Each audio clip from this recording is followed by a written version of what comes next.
Colorado Territory, late spring of 1873, the wind carried grit, and the law carried no mercy. Tessa Fairgrove stood on the worn front steps of her late husband's claim, her baby boy wrapped snug against her chest. The sun was just cresting over the ridge, but already the attorney from the bank was dismounting from his horse, a stack of papers clenched in his hand like a death sentence. "You have until sundown, Mrs. Fairgrove," he said, not unkindly but firm. "The loan is unpaid." "The land reverts." Tessa's grip tightened on baby Wesley. She didn't argue. What was there to say? Her husband Caleb had died in a mining collapse over a year ago.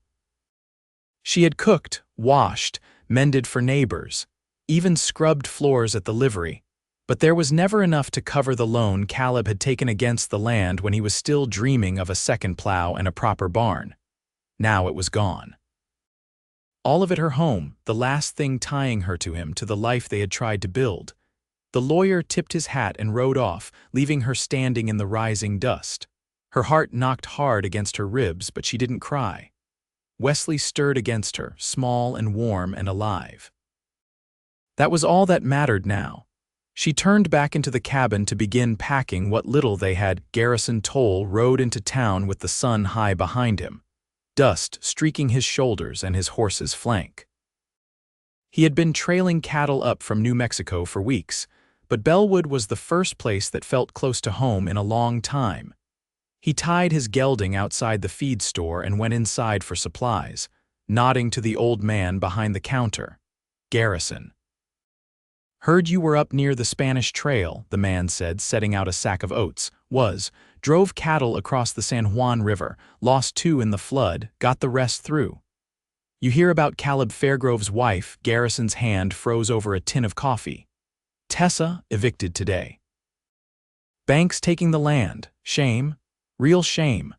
Garrison paid for his goods and stepped outside, his jaw locked tight. He had known Caleb, respected him. But it was Tessa he had watched from a distance for years before Caleb ever laid eyes on her.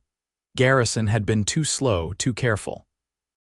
By the time he'd worked up the nerve, she was already wearing Caleb's ring. He never held it against her, or Caleb. But it had cut deep. Now she was alone. With a baby. Garrison loaded his gear, mounted up, and turned his horse toward the hills. Tessa was folding Wesley's blanket when she heard the hoofbeats. She looked up, shielding her eyes, and her breath caught Garrison Tole. He dismounted like the earth obeyed him, tall and steady, sun-dusted and quiet. He took off his hat as he approached. "Tessa?" She felt her knees weaken for just a moment. "Garrison, what are you doing here?" "Came to see if you needed help." She shook her head. "I do not need charity." "I never said it was." Her lips tightened. She had always admired Garrison's steadiness, the way he moved like the world could fall apart and he would just keep going. But now it felt like too much. She was already frayed. "I've got nowhere to go," she said finally. "That's the truth of it. But I'll figure something out." He looked past her at the sagging cabin, at the bags by the door. "I paid the debt." She blinked. "What?" "I went to the bank. It's taken care of." Her breath hitched. "Why would you do that?" "Because you should not have to raise your boy in the dirt with nothing." He said it plain, no softness, no pity. Her heart thudded hard. "I cannot repay you," she whispered. "I am not asking for payment." Tessa stepped down off the porch, Wesley snug in her arms. "Then what are you asking for?" Garrison looked at her the way a man looks at something he has wanted for a long, long time. "Come home with me." She stared at him. "I built a house up in Elk Valley. Good land, clean water, no debt. It is quiet but strong, like you. You and Wesley can have a real life there." "I do not know you anymore," she said, voice shaking. "It has been years." "I still know you," he said, stepping closer. "I remember you reading to the schoolchildren outside the church. I remember you picking wild plums and giving half to the old widow down the hill. I remember the way you looked at Caleb like the sun rose for him. You are not someone I forgot." Tessa bit the inside of her cheek hard. Caleb had been good to her, but he had not seen her the way Garrison did now. Like she was something fierce and worth standing beside. She looked down at Wesley, then back up at Garrison. "You got a cradle?" "I built one with my own hands." She gave him a long look. Then finally she nodded. The ride to Elk Valley took most of the afternoon. Garrison's place sat at the edge of a pine grove, the house square and solid with a stone chimney and a wide porch. The grass grew high and soft along the fence, and a creek ran cold just beyond the barn. He carried Wesley while Tessa stepped inside. The warmth hit her chest like a wave. Clean wood floors, a pot of beans still warm on the stove, a rocking chair by the hearth. He had built this for himself. But somehow it already felt like hers too. Garrison laid Wesley down in the cradle beside the hearth. The baby didn't stir. Tessa turned to him. "Why me?" He did not hesitate. "Because I have never wanted anything more than to build something worth sharing, and I have never seen anyone more worth building it with." She took a step closer. "You sure about that?" He nodded. "I have had years to be sure." Tessa's throat tightened. She reached out, her hand settling against his chest. He covered it with his, rough and warm and steady as the land. "I think I want to try," she whispered. He leaned down, kissed her gently, and the world went quiet except for the sound of the fire and their hearts finally finding each other. The next morning broke soft and silver, mist rising off the meadow behind Garrison's house. Tessa stood at the open window in the front room, her shawl drawn close, watching the light shift across the hills. Wesley stirred in her arms, still drowsy from sleep. Garrison's footsteps came from the back, slow and solid against the plank floor. He didn't speak at first, just crossed to the hearth and added a piece of kindling to the banked coals. When the fire caught, he straightened, brushing his palms on his trousers. "You sleep all right?" he asked, voice low. Tessa nodded, eyes still on the trees. "I didn't think I would, but I did." He crossed to the table and poured 2 tin cups from the kettle. The scent of boiled chicory filled the space, earthy and bitter. "I'll be heading into the lower pasture soon," he said, sliding a cup toward her across the table. "Fence needs looking at before the elk move through." She turned from the window. "I can help with the cooking if you've got supplies. There's flour, beans, salt pork. Smokehouse is full from last fall. You don't need to do more than you feel ready for." She set Wesley down in the cradle, then took the cup between both hands.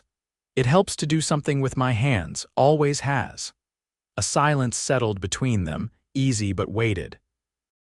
"I was thinking," she said after a moment, "if you've got spare cloth, I could sew some shirts for Wesley. He's near outgrowing everything he has." "I've got a trunk in the loft with some old cotton." "It's yours." She glanced up at him then, studying the way he stood, shoulders squared but not stiff. He didn't press her, didn't crowd her with words or offers. He just made room. "I haven't decided what this is yet," she said quietly. "I mean all of this." "Us, I know. I just need time. You'll have it." She looked down, thumb circling the rim of the tin cup. "You always were the patient sort." He gave a single nod, then reached for his coat. "I'll be back before midday. If you need anything, the well's just past the barn. Watch your footing near the woodpile, it's slick after rain." When he stepped out, Tessa felt the quiet settle again, but it wasn't hollow like it had been at the old cabin. There was a steadiness to it here, like the land breathed slow and deep.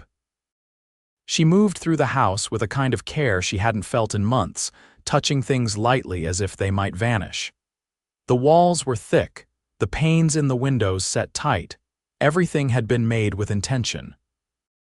The table legs were hand-planed, the shelves wedged into the wall beams just so. There was a framed daguerreotype on the mantel, a man and woman she didn't recognize, their faces solemn. By the time Wesley woke again, she had found the cloth trunk in the loft and brought down a bolt of pale blue calico. She laid it on the table, smoothing her hands over it like something sacred. Wesley gurgled beside her, fists waving. She bent to kiss his cheek. "Looks like you'll have a new shirt soon, little man." Outside, the sun climbed high, and the mist burned off the grass. She heard the hens clucking around the side of the house and the distant rhythm of Garrison's axe splitting wood. At midday, he returned with a bundle of cedar slung over his shoulder and a cut across one knuckle. She met him at the door with a wet cloth before he could even speak. "You didn't say you were planning to bleed out before lunch." He chuckled low in his chest. Fence post gave me trouble. It's nothing. She cleaned the cut carefully, not meeting his eye. You should wrap it. Infection sets in fast, especially this time of year. His hand stayed still in hers. You always this stern with your patients. Only the ones who don't take care of themselves. He grinned, and for the first time since she arrived, she let herself meet it with something close to warmth. I made biscuits, she said, stepping back. You bake. I had to learn. Caleb could burn water. They sat at the table, Wesley babbling between them, a small sunbeam catching the curve of his cheek. Garrison tore off a piece of biscuit, dipped it in honey, and chewed thoughtfully. When you're ready, he said, I'd like to show you the north field. That's where I plan to plant corn this year. She looked up from her plate. Planning to do it alone, but I could use someone with a good eye and small hands for thinning seedlings. She raised an eyebrow. I see, so you brought me here to put me to work. No. I brought you here so you'd have a place to stand. Work's just something we can share. Tessa leaned back, watching him. He didn't press, didn't push, just laid his truths out like fence rails, measured and strong. I'll think about it, she said. That's all I ask. Outside, the wind picked up, rustling the pine boughs. Inside, the fire flared and settled again. It wasn't love yet, but it was something steady. And for the first time in a long while, that was enough. By the third day, the rhythm of Elk Valley had begun to settle under Tessa's skin. The air smelled of pine pitch and creek stone, and the light moved slower here, casting long gold bands through the windows come late afternoon. She stood at the basin behind the house, sleeves rolled past her elbows, scrubbing Wesley's soiled things against the washboard. The cold water bit at her fingers, but she welcomed the sting. It brought her back into her body, kept her from drifting too far into thoughts she couldn't yet name. Wesley lay in a basket nearby, shaded by the overhang. He kicked his heels and cooed at the wind, content. Tessa glanced over and smiled, not soft but real. The kind that came when no one was watching. Garrison's voice rose from the slope beyond the barn. You feel up to walking? She looked up, wiping her hands on her apron. How far? Not far, just to the ridge. I've been meaning to check the runoff near the bend. He stepped into view, a coil of rope slung over one shoulder, his hat pulled low. Thought you might want to see more of the land. Tessa glanced down at Wesley, then back at Garrison. I'll need to bring him. I figured. She bundled Wesley against her chest and followed Garrison past the barn where the chickens scratched quietly under the eaves. They walked without hurry, the earth soft beneath their boots. Garrison broke a path through the brush, slowing when the incline steepened. At the top, the valley unfolded below them in layered greens, meadow, then timber, then the darker sweep of spruce climbing the far slope. The creek flashed like a blade through the trees. Tessa turned slowly, taking it in. It's wilder than I thought. It's what I wanted, Garrison said. Somewhere I could build without being watched. She adjusted Wesley's blanket. You never did care much for crowds. Not built for talking much, he admitted. But I listen. She glanced sideways at him. You always did. They stood together in the hush, the only sound the breeze slipping through the pines. You ever think about going back east? He asked after a while. To your people, my people, she echoed, your kin. Wherever you were before Colorado, she hesitated. There's no one back there now. My sister married a man in Missouri and left no address. My father drank himself into a fever. Mother died not long after. There's no east to go back to. Garrison nodded once. That's how I ended up out here too, not so much running from something as having nowhere else to plant my boots. She looked down at the valley. This place feels like it doesn't ask much of you. Just that you show up every day and try. That's the truth of it. Wesley shifted and let out a soft whimper. Tessa rocked gently, murmuring nonsense until he settled. Her voice was steady, but her jaw had tightened. He's teething, she said. I think it hurts him when the cold wind comes. I've got willow bark in the store cupboard. We can boil it down, rub some on his gums. She blinked at him. You know remedies? I listen when old men talk, and I remember what works. She turned to face him fully. You've lived quiet out here a long time. long enough to know what kind of company I miss. Tessa searched his face. You sure about this, about me here? He didn't flinch. I didn't bring you here on a whim. This land isn't just for working. It's for sharing. I'm not ready to give you anything you haven't already earned. I'm not asking for anything you don't want to offer. Something inside her eased, not all the way, but enough. She looked once more over the trees, then started back down the slope, careful of her footing. Garrison stayed close behind, not crowding her, just present. It was the kind of nearness she hadn't known she needed. That evening, after Wesley was fed and asleep, Tessa sat by the fire with a mending basket in her lap. The rocker creaked under her as she worked a patch into one of Garrison's shirts, an old one, worn at the elbows. He stood near the hearth, whittling a bit of pine into what looked like the start of a toy horse. The knife moved in slow, practiced strokes. "Did you ever think about marrying?" she asked without looking up. "I did once," he said. "She left in the spring flood of '68, said I cared more for my horses than her. She wasn't wrong." Tessa met his eyes. "You care different now." "I do." She set the shirt aside. "I don't want to be someone's second try." "You're not." She rose slowly, moved toward him. The firelight caught the lines at the corners of his eyes, the scar just above his collarbone. "I'm not ready for vows," she said, "but I'm ready to stay." His hand slid to hers, warm and calloused. "Then we'll start there." And they did. 2 weeks passed before Tessa stepped into the barn alone for the first time. Wesley napped inside the house, curled in a cradle swaddled in one of Garrison's old flannel shirts.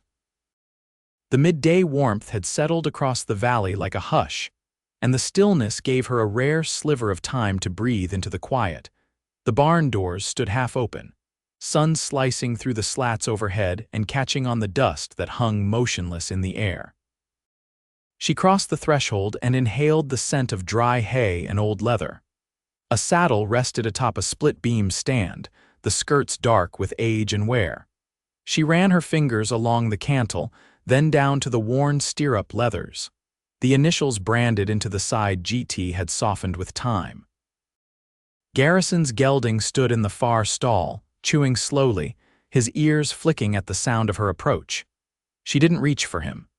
Instead, she leaned against the wall beside the tack shelf and looked out through the open back door, where the pasture fell away in a slope of green.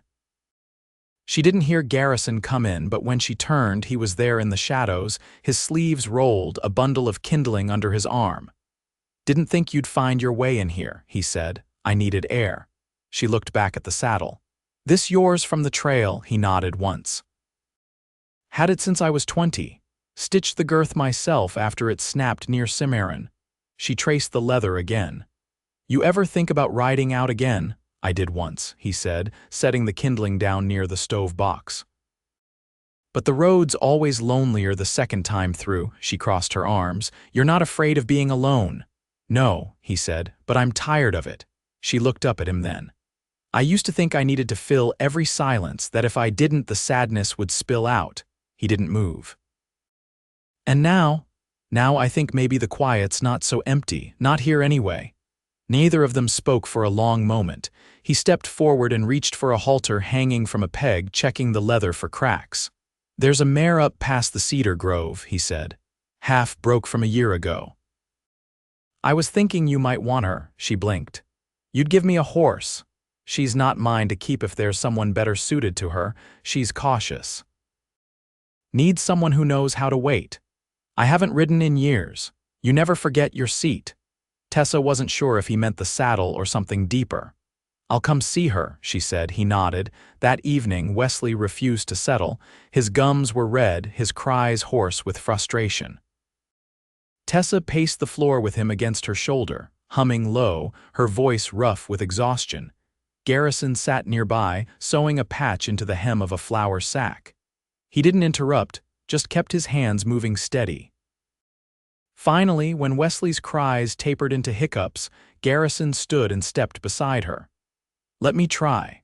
She hesitated, then passed the baby into his arms. Garrison held him close, bouncing gently with small movements. He didn't speak, didn't rock, just stood firm, letting Wesley feel the shape of his chest, the steady rhythm of breath. Tessa watched the way Wesley quieted, his small hands gripping a fold of Garrison's collar, his eyes blinking slower. "I didn't know you could do that," she said, almost to herself.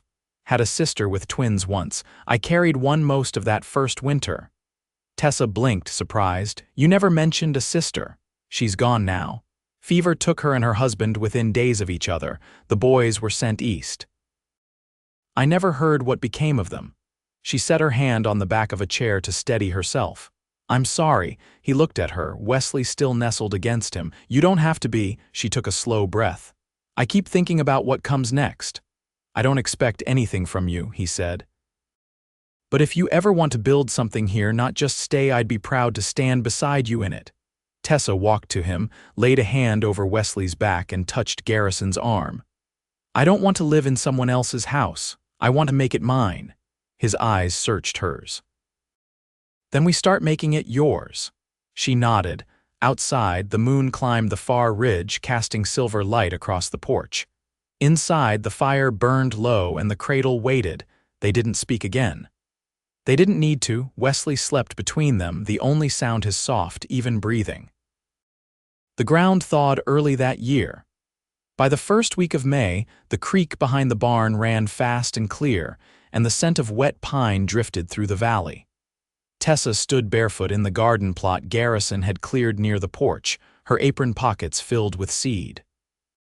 She pressed corn into the soil by hand, row by careful row, Wesley wrapped against her back with a shawl tied snug across her shoulders. Garrison worked silent at the edge of the field, splitting fence rails for the north side. His axe rose and fell in a steady rhythm, but his eyes flicked to her often. Once she caught the glance and held it, neither of them needing to speak. That night, after supper dishes were dried and stacked and Wesley tucked into his cradle, Tessa lingered near the hearth. Garrison sat at the table with a pencil in hand, sketching out a plan for the chicken run. His brow creased in thought. He didn't notice her watching until she stepped closer. "You always draw things before you build them?" she asked. He looked up. "Helps me see what'll hold. What might fall apart?" Tessa eased down into the chair across from him. "And if it still falls apart, then I fix it." She nodded, fingers tracing the table grain. "I've been thinking about the land, about what comes after corn and chickens." He set the pencil aside. "What do you see?" "Fruit trees. Apples maybe. If we graft them right, they'll take." Garrison leaned back, considering. "There's a man in La Plata who sells young stock. I could head there next week." "I'll go with you," she said, then hesitated. "If you want the company." "I do." She reached across and touched his hand, not tentative now, but sure. He turned his palm upward and laced his fingers through hers. "I never thought I'd feel this again," she said. "Not safety, not a future." "You've earned both," he said. That night, she curled beside him in the bed they now shared, Wesley sleeping in the cradle by the window. The wind moved through the trees outside, a soft hush like breath over skin. She lay awake a moment longer, listening to the sound of Garrison's heartbeat under her cheek, steady as the land beneath the house. By summer, the apple trees were planted. They dug holes side by side, Garrison working the shovel while Tessa spread compost with her hands. Wesley sat in a basket between the rows, chewing on a pine cone, his hair catching the sun in tufts of gold. One morning, a letter arrived carried by a ranch hand from the far valley. It was addressed to Tessa, written in a looping hand she hadn't seen in years.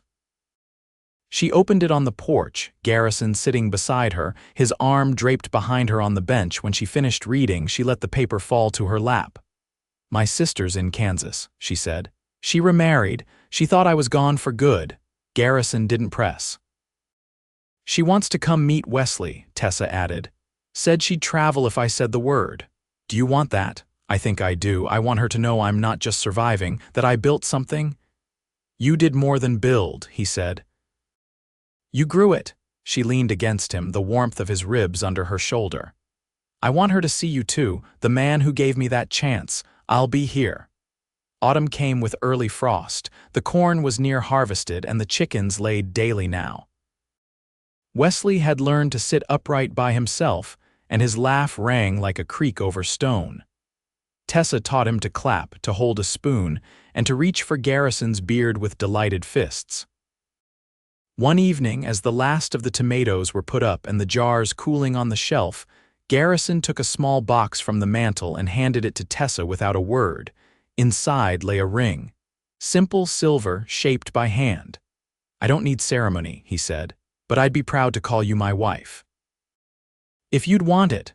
She closed the box and held it to her chest. "I do." The next morning, they walked to the preacher's cabin at the far end of the valley. Wesley wore a shirt Tessa had sewn from a scrap of Garrison's old flannel. The preacher read the words slow and clear, and when it was done, Garrison kissed her with both hands, cupping her face, gentle and certain. They returned to their home before dusk, the fire already lit, the house warm with stew on the stove.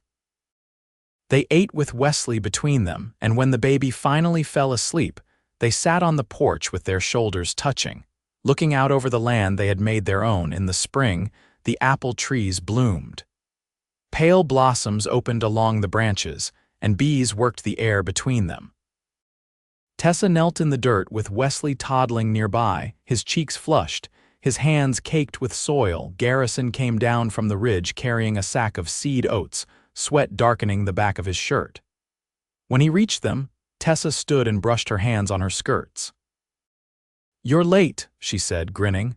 "I brought what you asked for." She reached for the sack, but he held it just out of reach. "You're not carrying anything heavier than your son now," he said, eyes bright. Tessa blinked. "You're sure?" He placed a hand gently over her belly.